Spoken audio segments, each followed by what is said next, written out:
Hey man, don't rain on my parade.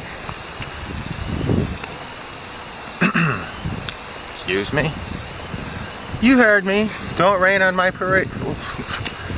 What if there's been a 90-day drought and it's gonna rain and you're worried about your little faggoty parade that features what? The town fire department, the local high school, and those awful marching bands. No, you're thinking about yourself. You gotta think about crops and food. It's been a drought, we need to eat. Just put your self-importance aside and think about others for a second and fuck your parade.